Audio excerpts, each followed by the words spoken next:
folks, welcome back to our weekly scheduled Kita Bersama talk show, where we talk about global issues with the experts. I'm your host today, Jeevita Kumaran, and I'm currently in Taylor's University.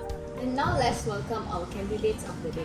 Professor in Fashion Management from Taylor's University, Henry, Fashion Marketing Lecturer Yap Zhe Ming, and Leading Pollution Analyst from Purify Incorporation, Julliane. Hello, how are y'all doing? Hi Jeevita, I'm doing fine, thank you. I'm very honored to be invited on the set. You're doing good, glad to be here. So Henry, what is fast fashion? Well, fast fashion is the term used to describe clothing designs that move quickly from the catwalk to stores to take advantage of trends. The collections are often based on styles presented at fashion week, runway shows, or worn by celebrities.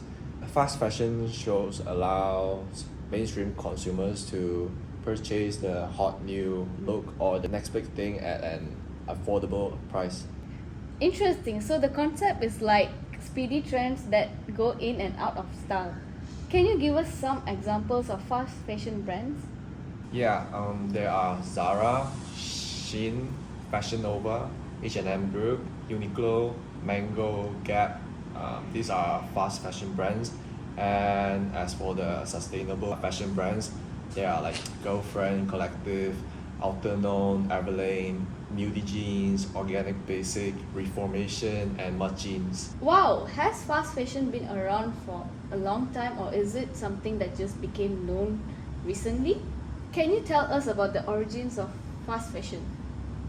Yeah, fast fashion has been around for quite a long time.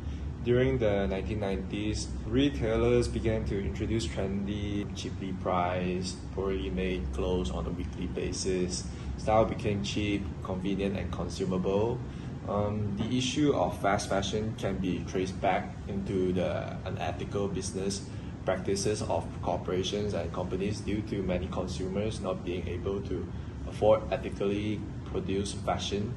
Fast fashion became the trend in the late 1990s and early 2000s.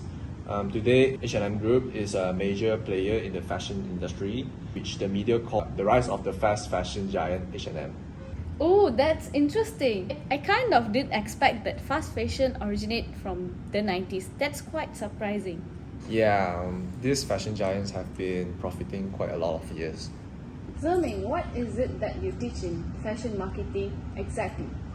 Being in fashion marketing is all about staying on top of consumer trends, finding trends that best suit the needs of target markets, and making data-driven decisions for future trends and strategically applying them to ideas and designs for future marketing efforts. In a simple way to explain, it's about communicating to an audience, connecting with target customers, help brands meet their sales and growth goals while giving them a better competitive advantage in their markets.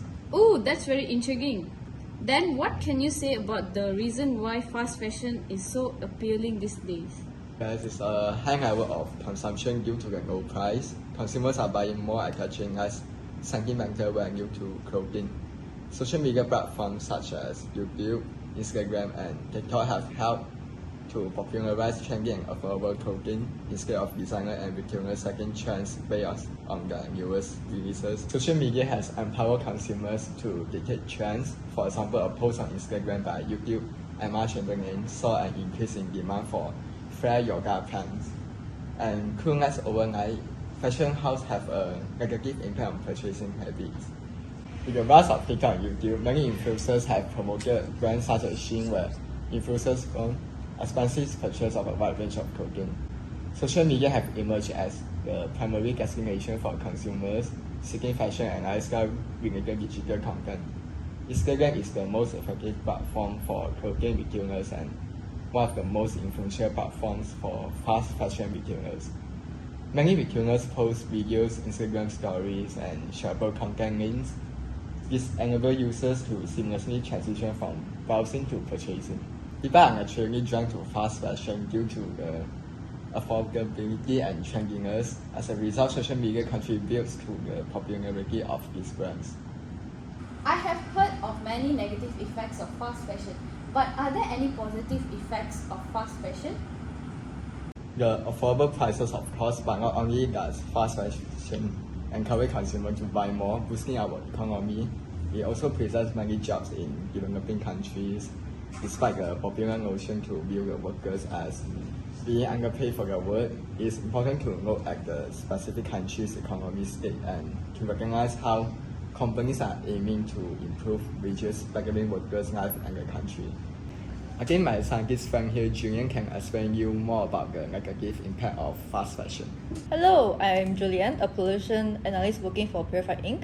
As my job suggests, I analyze the environment for pollution and ensure that the pollution does not affect us and our environment severely. Sometimes, pollution can actually be caused by overconsumption of fast fashion. To extend an answer to Zhe Ming's point, there are definitely more negative effects caused by fast fashion than there are for positive effects, such as overconsumption of clothing items.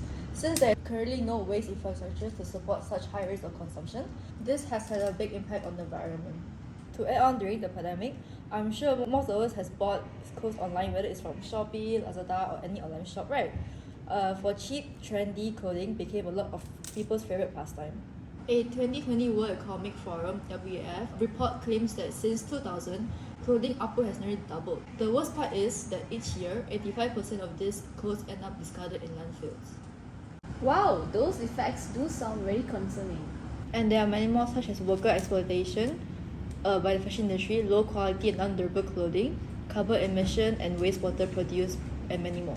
You know that Morgan McFall Johnson said that the fashion industry is responsible for 10% of the annual global carbon emissions.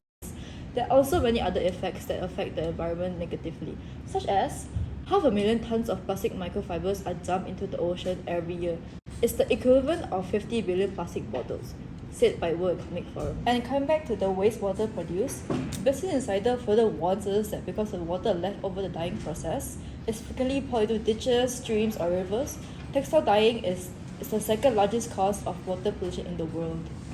I see. Now, knowing all the negative effects fast fashion causes to us and our environment, why else should we choose sustainable fashion instead? Would you like to answer this, Henry?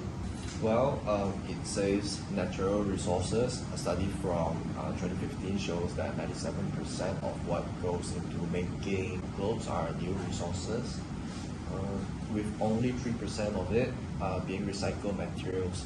So this adds up to an annual resource input of 98 million tons, including oil to produce synthetic fibers, fertilizers to grow cotton, and an endless list of chemicals needed to dye and finish fabric. Recycled fibers have proven to be much more sustainable option as they reduce pressure on virgin resources and tackle the growing problem of waste management. As a reference, for every 10,000 tons of Econ YL raw material used for our swimwear, 70,000 barrels of oil and 57,100 tons of carbon dioxide are saved compared to the production of virgin nylon. It's wonderful that sustainable fashion can do so much for our community and our planet. Are there any methods we can slowly advocate for sustainable fashion instead?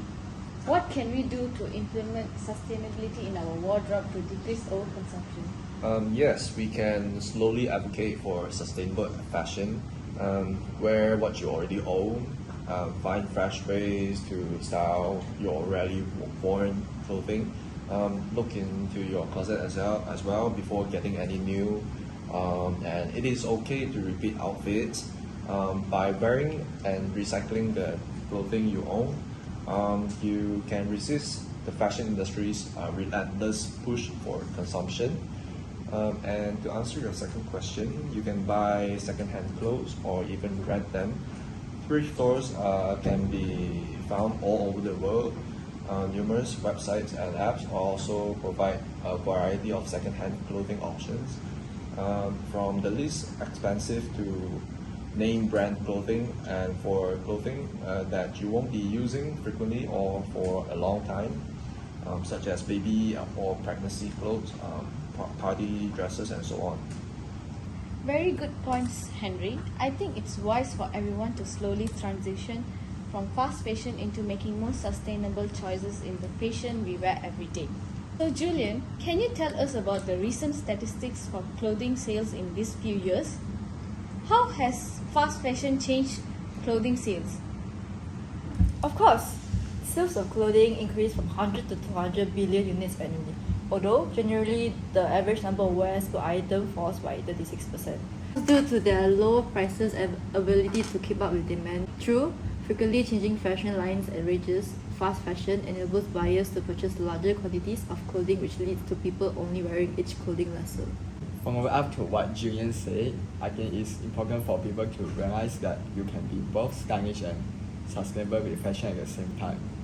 You shouldn't have to follow trends religiously to purchase whatever clothing is being marketed towards you all the time. We should all be mindful to our purchases. Well said, you guys. And with that, I'd like to thank you all for making time to appear on the set today. And thanks for our loyal viewers for watching us today. This concludes the end of Kita Bersama. See you next time.